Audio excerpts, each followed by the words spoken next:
Hello, everyone. We're 1 week in to 2021, and it to me feels like everything has just really escalated.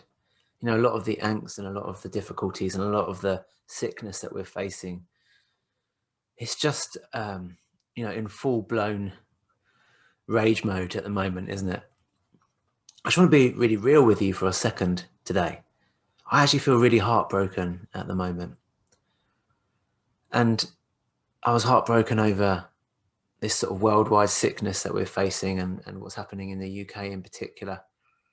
But then to watch the scenes unraveling in America, in the US, and the rhetoric coming out, it's really heartbreaking.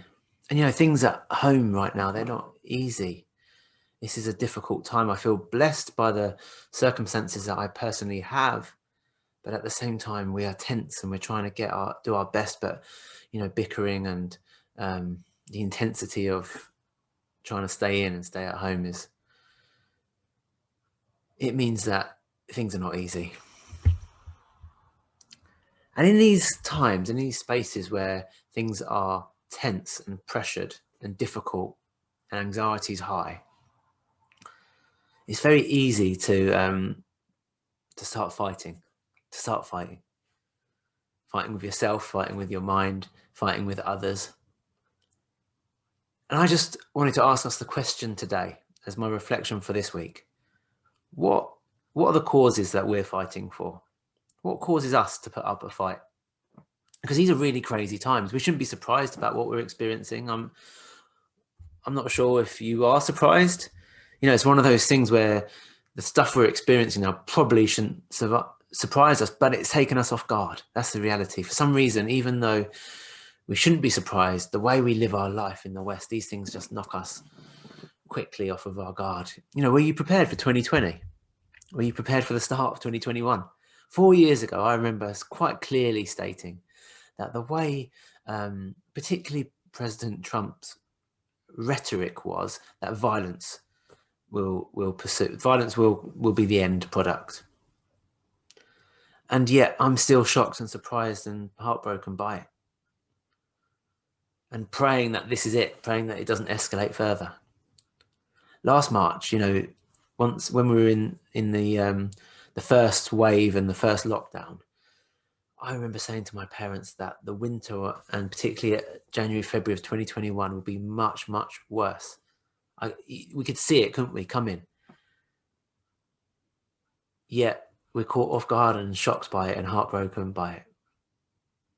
Shortly after becoming a Christian, I realized that we were living in the end times and that therefore prophecies about apocalypse, prophecies about the end times would always be both wrong and right, because we already live in that season. Because since the day Jesus ascended, we've been in the end times. These are the last of days, and this is not actually a bad place to live. We should be excited because the end is actually the beginning.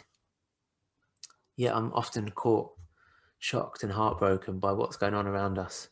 And we seem to react, I'm talking to myself here, with so much surprise and selfishness when these things become apparent. But these moments, they have a way of bringing out your true colours.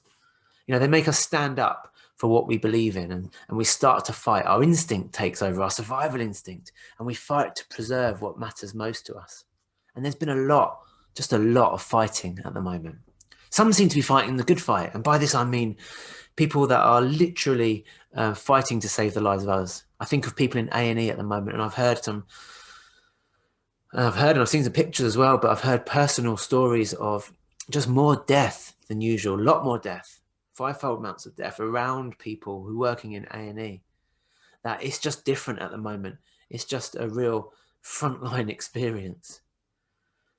I've heard stories and seen it firsthand, mental health and mental ill health on the rise, people in desperate situations, relationships breaking down during this time.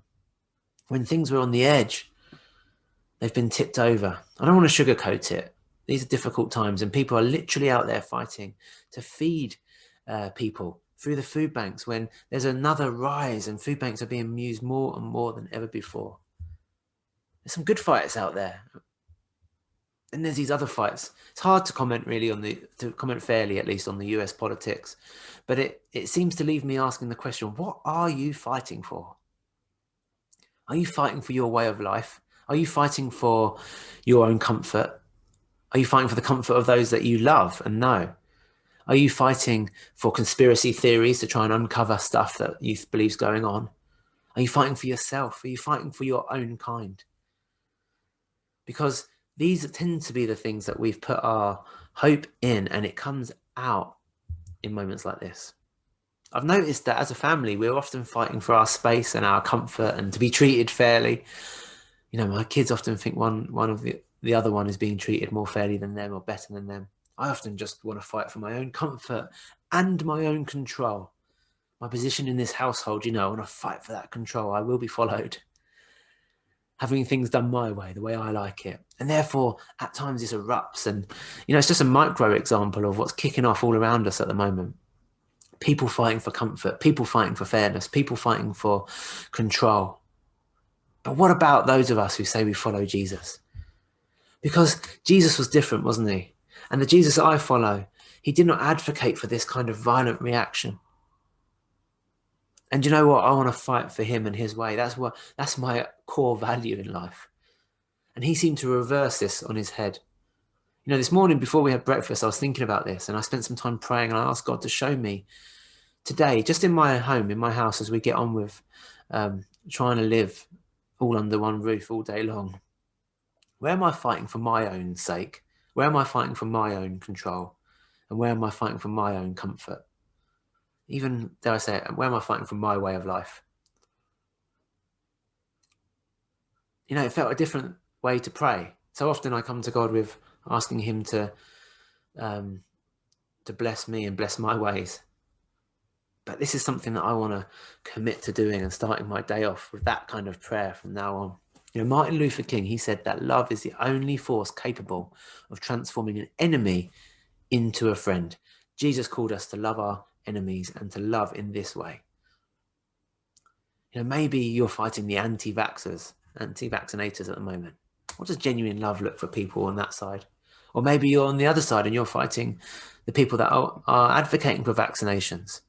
Maybe you're fighting the left or the right of politics. What does genuine love look like for people on that side? Because we're called to the way of love. Maybe you're fighting a different race, a different ethnicity.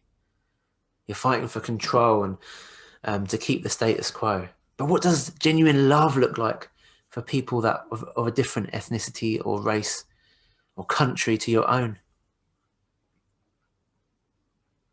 Because we're called to the way of love. Martin Luther King also said non-violence is absolute commitment to the way of love. We can't do this violently. Love is not emotional bash. It's not empty sentimentalism. It's the active outpouring of one's whole being into the being of another. The active outpouring of one's whole being into the being of another. Great words from Martin Luther King. And a real challenge to us. How do we pour ourselves into others that would be our enemies, that have a difference to us? These are tough times to get our heads up in. And I feel like it's one thing after another for us at the moment. And because of that, the potential to lash out and to start fighting is huge. Lasting change, true change, it doesn't come from the outside. It doesn't come from force. History tells us that war is not where change is forced. It's not real lasting change. It's not forged in the furnaces of war. You know, the history tells us that rioting is not revolutionary. That's not where revolution comes from. Particularly, you know, actually rioting is a reaction. It's lashing out when your idols and your comfort and your way of life is under threat. Because following Jesus is to follow the way of love. And so today, my reflection, my question, my challenge for myself and for you is, how do we love people today? And particularly those that we might dare call our enemies, particularly those that we might bicker or fight with, particularly people that are different, particularly those that we call our enemies. Christians, follow the way of love. Give up the pursuit of comfort. Give up the pursuit of your personal rights. Give up the pursuit of your personal control. Give up the pursuit of protection and prosperity for your kind, and follow Jesus. And Jesus' way is the way of the cross.